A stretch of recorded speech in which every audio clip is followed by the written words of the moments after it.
Bonjour à tous, bienvenue à cet autre épisode de Zone Crypto. Mon nom est Sylvain. On va regarder ça le 4 octobre 2021. Le temps passe vite. La dernière que j'avais faite, c'était le 6 septembre, je pense. Fait que ça a passé quand même vite. Puis j'étais un petit bout sans en faire. Des gros changements qui s'en viennent à Zone Crypto. Ce qu'on va faire, c'est que je vais me concentrer principalement sur ce podcast-ci à partir de maintenant. Et puis, je vais quand même diffuser certaines vidéos aussi sur la chaîne en anglais, que je vais essayer de faire 1 à 2 fois par mois, question de garder la chaîne en vie. Sinon, je vais me concentrer surtout en français. Je pense qu'il manque un peu de contenu franco, à savoir un peu québécoise de mon côté, c'est ça, je proviens d'ici. Puis aussi, aussi pour servir vous qui êtes en France, je pense que vous êtes à peu près 60% de mon audience, que je suis bien content de vous avoir aussi. Fait qu'on va essayer de. Puis je vais essayer de faire des petites recherches au niveau de contenu français aussi. Là. Si jamais vous avez des suggestions, n'hésitez pas. Fait que Zone Crypto, on repart en grand encore plus. On va essayer de le faire.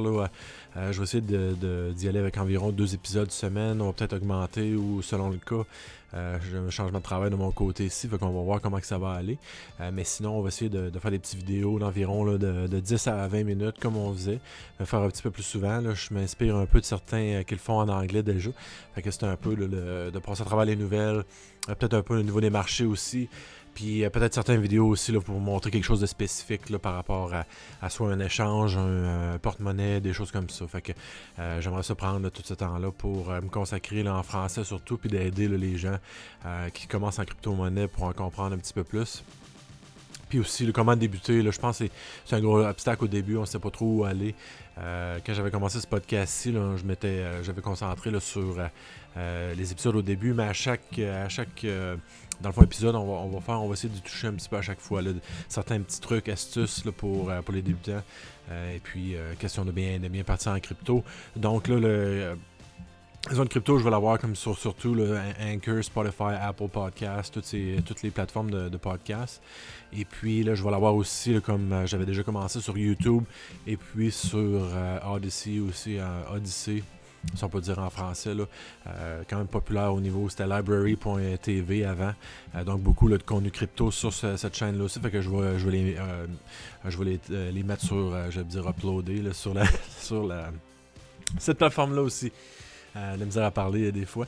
Fait que j'espère que vous allez bien. J'espère que tout le monde est excité des nouveautés crypto. Il s'est passé quand même plusieurs affaires.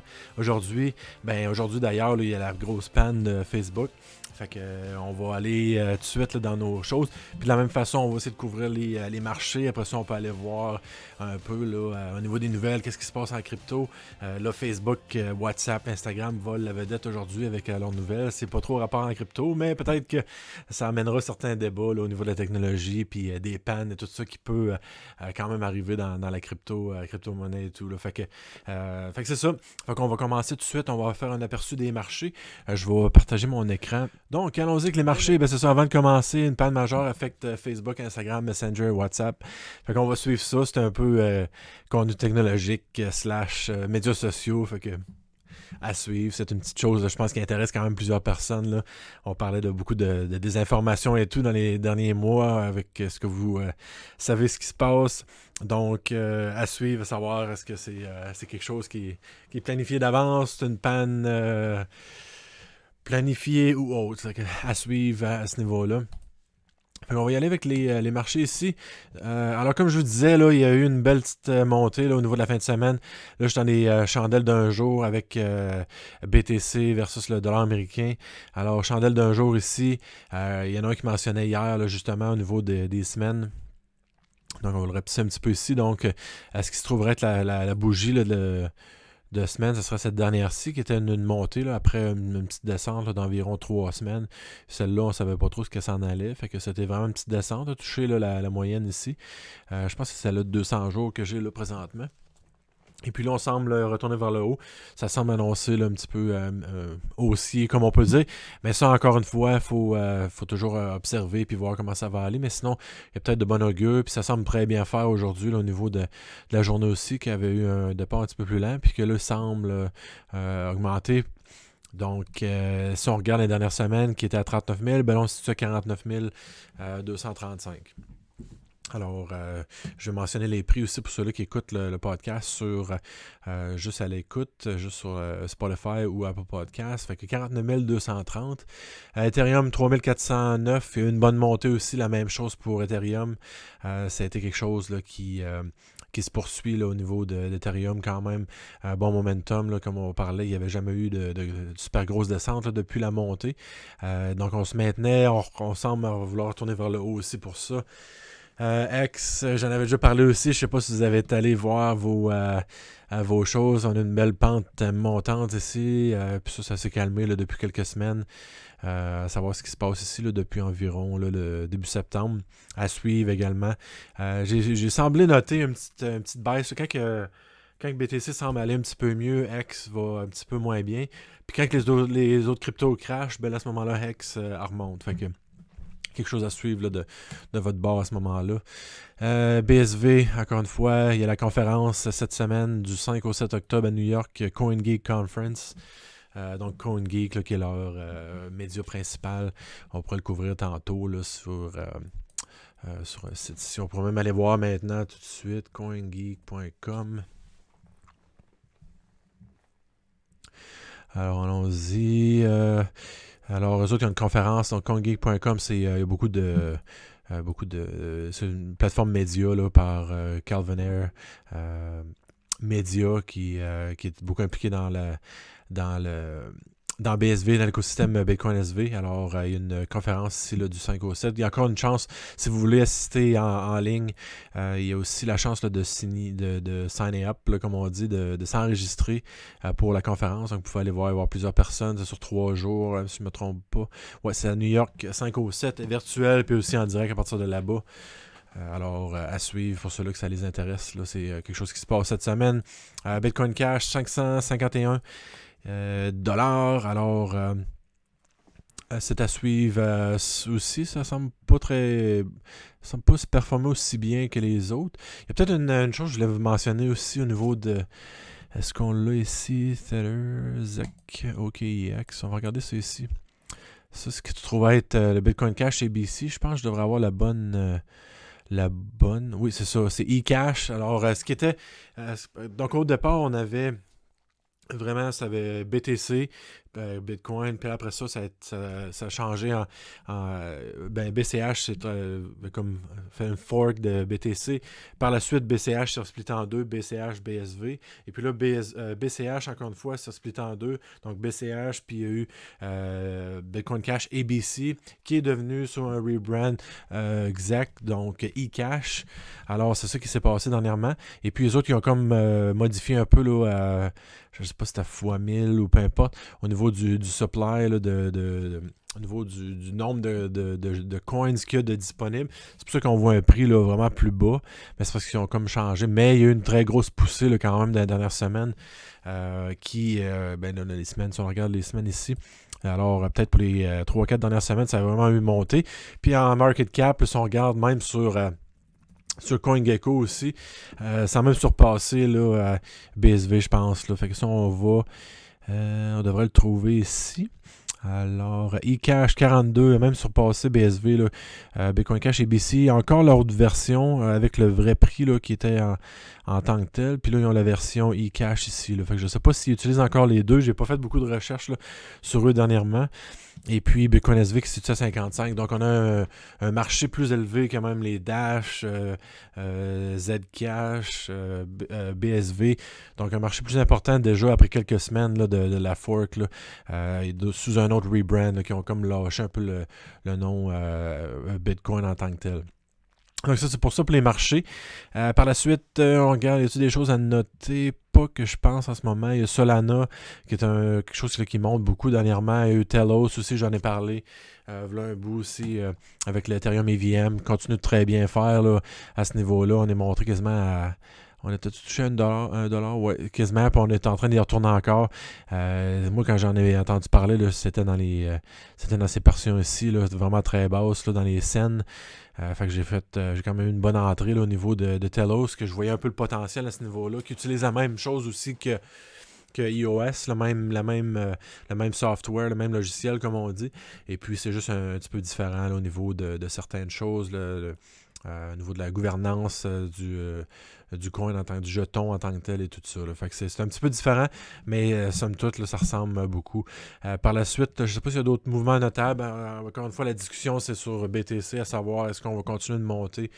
Il semblait avoir un gros momentum. Là, quand il y a eu la chandelle de la semaine passée, le monde a repris la ferveur de OK, ça remonte pour de vrai, pour de bon cette fois-ci, puis tout. Là. Fait que à suivre à ce niveau-là. Si jamais vous avez des marchés en tant que tel, je regarde. N'hésitez pas non plus aussi. Là, je regarde principalement ceux-là que je regarde depuis un bon bout. Mais il y en a tellement, comme vous le savez, là, sur CoinGecko. On peut toujours en découvrir plus. Mais si jamais vous avez des choses que vous voulez regarder, faites-moi signe. Encore une fois, là, dans ma description, je vais avoir là, mon courriel, info, ou zone crypto à sylvain-cloutier.com. Alors, je vais tout savoir cela. Vous pouvez me contacter. Je suis sur Twitter aussi, ça peut être Telegram, peu importe. N'hésitez pas. C'est comme ça qu'on va faire du meilleur contenu pour vraiment là, savoir, pouvoir répondre à vos questions là, essentiellement, parce que ça, c'est mon but, c'est de vous faciliter la tâche. Fait que dans quoi vous regardez, je commence à avoir quand même plusieurs contacts là, dans plusieurs projets. Fait que prochainement pour ça, je vais vous mettre en lien ou je vais poser les questions pour vous aussi. Fait que c'est toutes des choses qu'on peut faire ensemble. Alors, si on regarde pour ça ici au niveau de Cryptost, alors le Salvador offre une réduction de prix au carburant aux individus qui paient en BTC. Alors, quelque chose qui est passé ici, j'ai pas trop suivi ça en tant que tel, mais j'ai vu ça passer ce matin. Là, sur Telegram, en plus, ils ont leur chaîne. Donc, si vous allez dans le bas ici, on devrait être capable de le trouver en tant que tel. Vous devriez avoir accès au Telegram dans le fond, où c'est accédé en haut. En tout cas, j'ai réussi à avoir accès à leur Telegram. Je le mettrai peut-être en nos réseaux sociaux. Ben, dans le fond, ils sont ici. Ça devrait, si vous cliquez là-dessus, vous devrez avoir accès. Voilà. Fait que vous pouvez avoir accès. C'est la chaîne en tant que telle. Puis, pour la plupart, je suis juste là, les annonces. En tant que tel, je n'ai pas le temps de parler sur chacun des projets que je regarde. Mais c'est un autre truc. Ça, si vous voulez avoir des nouvelles, tout le temps être à jour, mettez ça sur Telegram, de plus en plus populaire. Ça marche quand même bien. Faites attention. Il y a beaucoup de scammers un peu sur Telegram. Les fameuses personnes qui viennent vous dire hello là, tout le temps.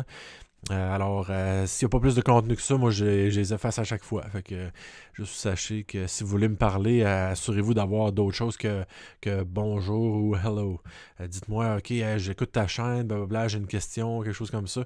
Parce que si c'est juste hello, ça, c'est juste hello, je peux-tu avoir ton adresse Bitcoin? C'est souvent ça qui arrive. As-tu besoin d'aide d'assister avec Bitcoin? Pas vraiment, non. Si tu avais remarqué dans ma description, je fais du contenu Bitcoin. Fait qu'il y a des fortes chances que je sois un peu au courant de ce qui se passe. Fait que c'est tout le temps des choses que je trouve ça un peu niaiseux. Il s'essaie avec n'importe qui. Là. Envoie-moi tes clés privées. Ben oui, c'est sûr. Je vais t'envoyer ma clé privée. Là, je commence en crypto. Fait que ça, c'est toutes des choses à suivre. Mais sinon, c'est une très bonne solution. Allez voir ça. Puis ça va vous aider aussi. Alors, il y avait toutes d'autres nouvelles. J'en ai vu passer quand même plusieurs là, au niveau de la semaine, surtout en anglais. C'est pour ça qu'il m'a apporté à vraiment dire bon, ben, je vais me concentrer en français, amener ces nouvelles-là en français aussi, parce que c'est pas tout le monde des fois qui comprend comme il faut. Puis c'est le fun aussi d'avoir le contenu dans notre langue aussi. Alors ça, c'est un autre site ici, cryptonaute.fr. Celle-là, j'avais essayé de suivre, je crois, le Telegram, mais ça semblait être un peu vieux comme contenu, fait que je suis pas certain qu'ils font toujours le contenu.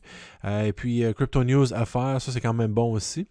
Alors, il y a beaucoup de choses qui se passent au niveau de NFT, Non-Fungible Token, donc toutes les petites cartes, les petits jeux, les petites figurines et tout là, qui sont soit sur une carte ou des vidéos, des choses comme ça.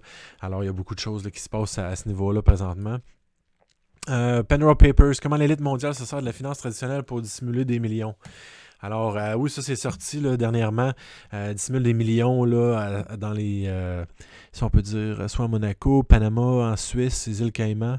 Et puis, certains même parlaient là, ils associaient ça à certaines cryptos, peut-être même, dans le sens que si ces personnes-là mettaient de l'argent dans des cryptos anonymes, mettons comme les Monero, Zcash et puis d'autres, ben à ce moment-là, le market cap augmenterait de façon significative, puis les prix allaient vers le haut. Ça peut être quelque chose qui peut se passer, en fait, là, avec cet argent-là, les gens semblent vouloir un peu éviter certaines taxes et tout. Ça pourrait finir là, dans la crypto-monnaie. Fait que je pense qu'il va y avoir des choses intéressantes qui vont se passer d'ici aujourd'hui, là, d'ici aujourd'hui, d'ici là, les prochains temps, jusqu'à la période des fêtes. Là, je pense qu'il pourrait y avoir des choses intéressantes. Il y a des modèles Bitcoin là aussi, je ne sais pas si je pourrais le trouver, qui parlent de 130 000, des choses comme ça là, au niveau de... Ah oui, il y a eu la nouvelle de la Chine aussi. Là, je voyais que KuCoin cessera de servir les utilisateurs chinois d'ici la fin de l'année. Fait que les autres dansent là, entre mettre ça légal, illégal depuis un bon bout de temps. Mais là, il semble qu'ils ont décidé que vraiment plus de crypto en Chine. Dans le fond, là, ils s'étaient débarrassés de tous les mineurs Bitcoin qui étaient en Chine, qui sont maintenant allés vers les États-Unis ou d'autres pays. Puis il semble que c'est terminé. Fait que plusieurs échanges, comme là, on voit que KuCoin cessera de servir les utilisateurs chinois d'ici la fin de l'année. Je pense qu'il y avait certains autres influenceurs qui semblaient dire aussi que... C'est quoi son nom? Je me rappelle plus trop de son nom, celui-là qui avait été accusé là, d'espionnage et tout.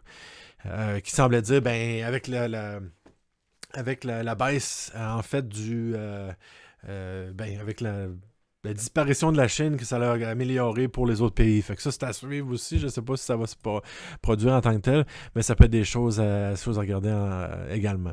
Alors, c'est tout pour l'épisode numéro 39. Encore une fois, comme je vous l'ai dit en intro, alors, je vais faire ce podcast-ci plus souvent.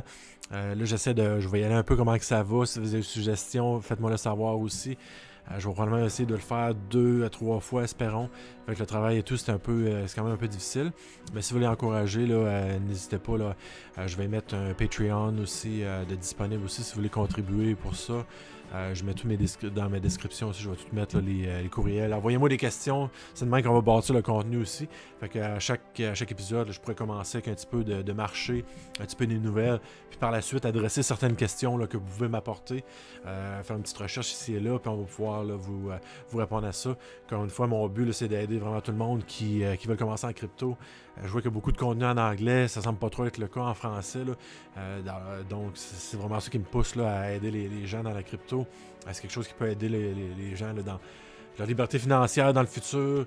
Je pense que je crois dans ça, là, ce qui s'en vient. Je pense que ça pourrait devenir un meilleur monde avec la crypto-monnaie, donner un peu de pouvoir là, aux individus. Tout c'est à chacun là, pour vraiment là, vivre là, du mieux qu'ils peuvent dans ce monde qui est quand même de plus en plus fou. Fait que envoyez-moi vos questions, j'aimerais ça là, discuter de... c'est ça, là. C'est simple, envoyez-moi vos questions. Plusieurs sujets, on va embarquer là-dedans. On va discuter le plus possible, là, savoir vraiment là, aller dans le fond de vos problèmes, puis vraiment là, mettre en place mes ressources là, pour vous aider là, à naviguer ça dans le crypto, que ça part de l'achat, comment les garder, comment les revendre, comment gérer là, avec la banque, les transferts et tout, on parlera de ça. Et puis là, j'emmènerai même certaines personnes en entrevue là, s'il faut aussi là, pour répondre aux questions. Fait que merci beaucoup pour avoir écouté. Encore une fois, oui, puis il y a un site internet qui s'en vient aussi, le zonecrypto.io. Je vais travailler sur un petit site. Là. Vous pouvez peut-être y aller en ce moment, mais j'ai pas complété. Là. Je suis encore sur une template que je suis en train de refaire et tout. Zonecrypto.io qui s'en vient. Alors, des choses excitantes, tout pour vous aider dans la crypto-monnaie. Fait que là-dessus, merci beaucoup pour m'avoir écouté. Puis on se revoit à la prochaine épisode. Bye.